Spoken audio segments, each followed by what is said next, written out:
자, 이번 시간에 이제 여러분과 함께하는 2월 27일 TAT 1급 대비 마지막 시간이 되겠습니다.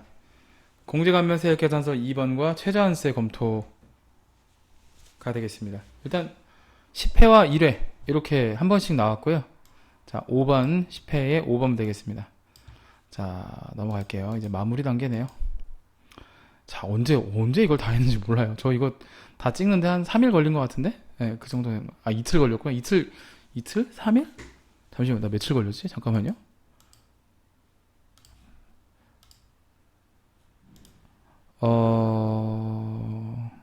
오늘이 25일이니까 이틀 걸렸네요.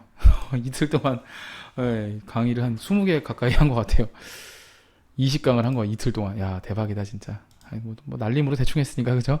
제대로 정타로 했었으면 아마 더 걸렸을 거예요. 근데 이제 시험용으로만 딱 이제, 그러니까 저한테 이제 이론을 들은 친구들, 세법을 어느 정도 공부한 친구들한테 사실 이제 뭐랄까, 애프터 서비스 차원으로 다 좀 더 챙겨주려고 한 거거든요. 사실 뭐 우리 학원 강사자들도 이제 이번에 AT 시험을 봐갖고 준비를 하라고 한 거라, 사실 여기 이제 임 선생하고요, 김 선생하고 있습니다.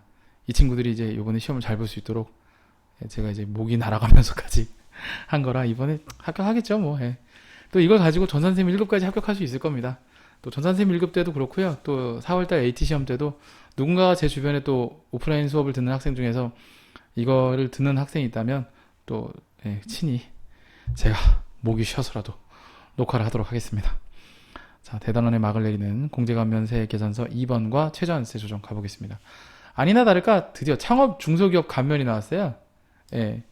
이제 세액 감면 신청을 제출하기로 한다고 돼 있습니다. 뭐 감면 대상 소득이라고 돼 있고 감면율 50%라고 돼 있는데, 얘는요 순서가 있어요. 뭐 법과세를 먼저 하라고 돼 있죠. 그러니까 법과세를 먼저 불러와야 돼요. 그리고 소득 감면세액 산출하라고 소득 구분이라는 게 있는데 이건 좀 이따 보여드리고, 최저한세 검토를 하라고 돼 있고, 미공제액도 반영하시오라고 돼 있고, 뭐 사유 발생이 이렇게 돼 있고. 좋습니다. 자, 이거 한번 진행해 보도록 할게요. 일단 법과세를 먼저 갑니다. 법과세를 새로 불러오기를 먼저 하고요. 그리고서 저장을 한번 눌러줘요. 그러면 이제 산출세액이 이렇게 나와요. 그러니까 세액 감면 같은 경우에는 그 소득에 영향을 받기 때문에 그렇습니다. 일단 그렇고, 이제 공제감면세액 2번은 이쪽에 있습니다.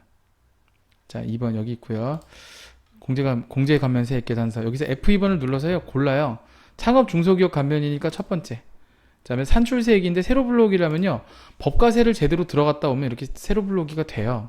그렇다는 얘기고, 그다음에 감면 대상 소득은 이제 여기 보이시면 170563000이라고 되어 있잖아요. 그러면은 170563000 이렇게 칠하는 거예요. 그리고 감면율은 50%가 되겠습니다.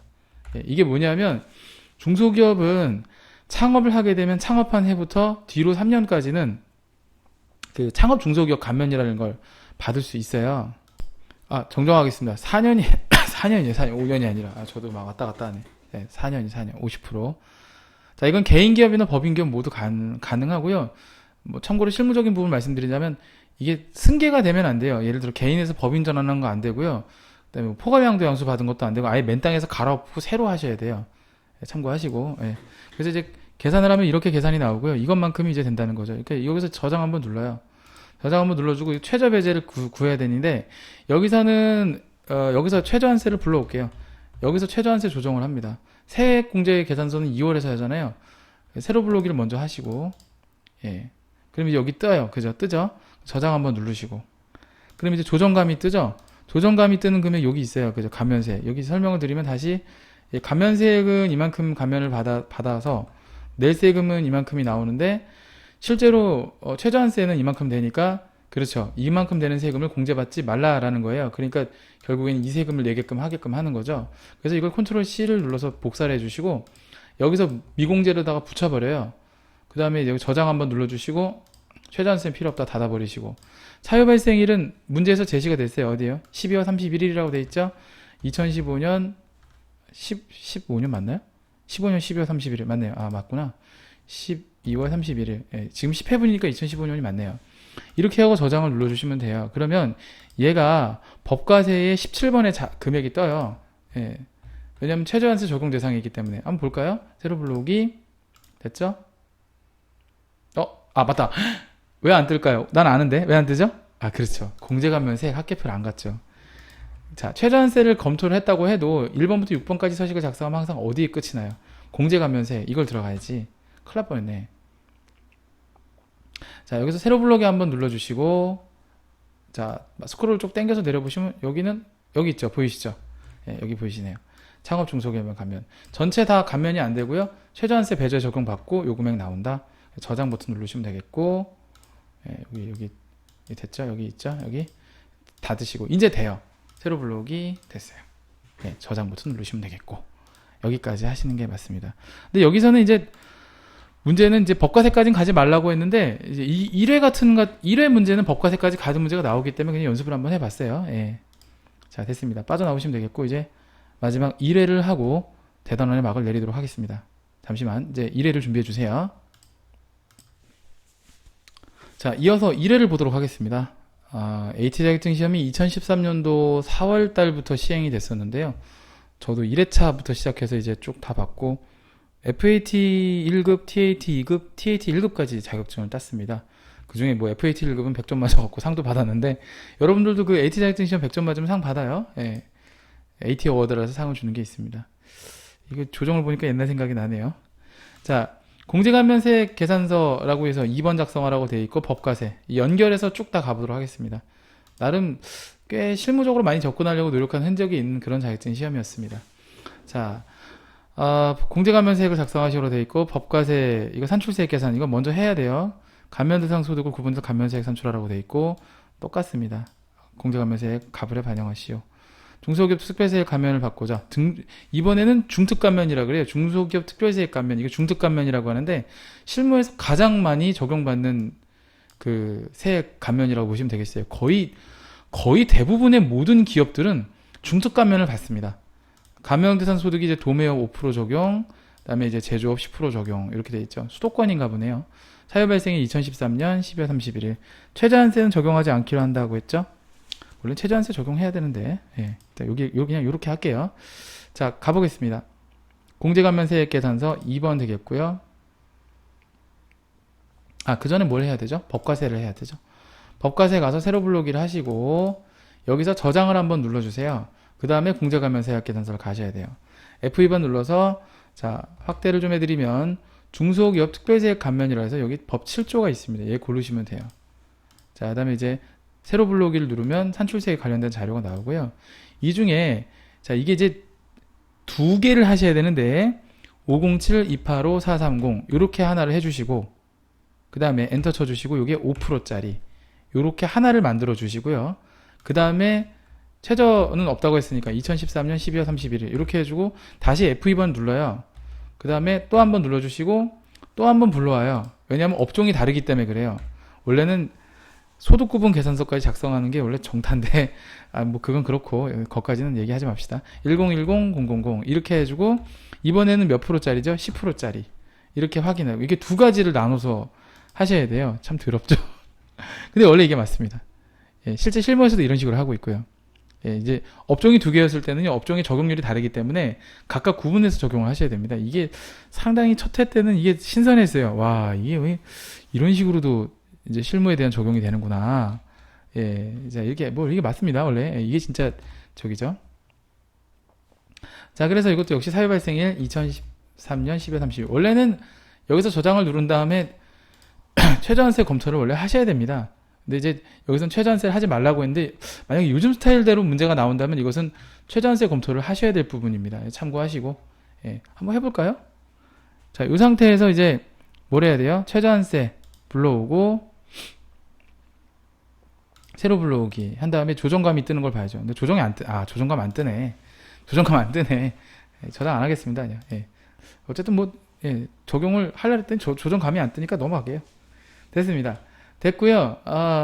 여기까지 하시고 이제 뭐 해야 돼요? 그쵸. 창 닫으시고 그쵸. 모든 공제감면은 학계표로 끝나죠. 학계표 들어가셔서 세로 불러오기를 한번 하시면 돼요.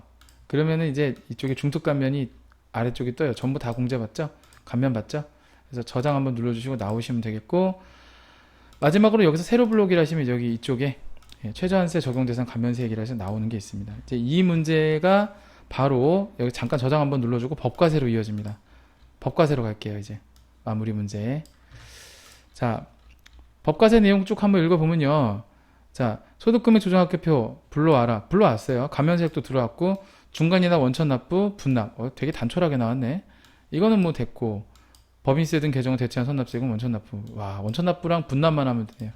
별거 없네요. 자, 그럼 원천 납부 F10번 누르고 계정별 원장 들어가신 다음에 엔터 136 들어가시고 엔터 쳐주시고. 자, 그러면 이제 요거 이자소득 원천징수세액이 22만 5천원, 법인세 등은 법인세 중간이납이 7,572만원, 이자 원천세 요 두 개는 합쳐줘야 되겠죠? 계산을 하게 만드네. 자, 22만 5천원 더하기 47만 5천원 70만원. 아, 뭐야. 똑 떨어지는 금액이네. 자, 70만원. 자, 그럼 입력을 해주면요. 여기다가 이제 7,572만원 입력해주면 되겠고, 바로 밑에다가 70만원 입력해주면 되겠고. 됐습니다. 그 다음에 이제 엔터를 막 쳐요. 그 다음에 91714 똑같이 입력해주고, 해주시면 되겠습니다. 됐습니다. 여기까지 하시고, 저장 버튼을 눌러주시면 되겠습니다. 됐죠? 자, 좋습니다. 여기까지 작성하는 걸로 하고요. 자, TAT 1급에서 이제 여러분들이 이제 마무리에 제가 좀 도움이 되는 말씀을 드리자면, 보통은, 조정이라는 게 일정한 사이클을 들고 있어요. 일정한 사이클이 있어서, 뭐 몇 번에 한 번 이런 게 좀 있거든요. 그러니까 바로 최근에 기출된 14회 문제들이 다시 그러니까 나오진 않아요, 사실. 그래서 일단은 가장 최근에 기출 문제가 다시 나오는 경우는 없기 때문에 아무리 가까워도 한 13회 정도 보거든요. 근데 사실 13회도 거의 그죠. 세금과 공과 같은 경우는 중요하니까 자주 나올 수는 있어도 일종의 패턴이라는 게 있어요. 그러다 보니까 법과세 같은 경우도 나올 수 있겠고. 근데 퇴직급여 충당금이나 아니면 가지입금 같은 경우는 사실 나오기 힘들다고 봐야 되고, 임대보증 간주입금은 정말 드물기 때문에 빈도가 좀 낮다고 보셔야 돼요. 그래서 사정권을 잡으실 때는 12회부터 역으로 들어가셔야 돼요. 내가 봤을 때는 수익금액이나 조정 후 나올 것 같기도 하고, 외화자산 평가는 빈도수가 높진 않았어요. 대손 충당금 뭐 나올만 하죠. 이거 감가상각비, 뭐 연구인력개발비 이런 것들 있을 수 있겠고, 회차가 내려갈수록 빈도가 높아진다고 보시면 돼요. 그 다음에 이제 뭐 수익금액 조정, 제가 봤을 때 수익금액 조정이나 조정 후 수익금액은 확률이 좀 있다고 봅니다. 그 다음에 이제 퇴직급여가 근데 봐봐, 나왔었죠? 안 나왔었구나. 아, 나왔었네요. 퇴직급여는 안 나올 것 같네요, 진짜. 그 다음에 이제 뭐 쭉 이런 식으로 해갖고요, 여러분들이 어느 정도 그 조정에 나올 것들을 이렇게 엔트리를 줄이세요. 제가 전산세무 1급 같은 경우에는 이걸 만들었었거든요. 근데 TAT 1급도 조만간 만들겠습니다. 그래서 그 조정 빈도를 갖다가 조금 유출을 하시면 내가 공부를 할 수 있는 양을 줄일 수 있고 집중할 수 있어요.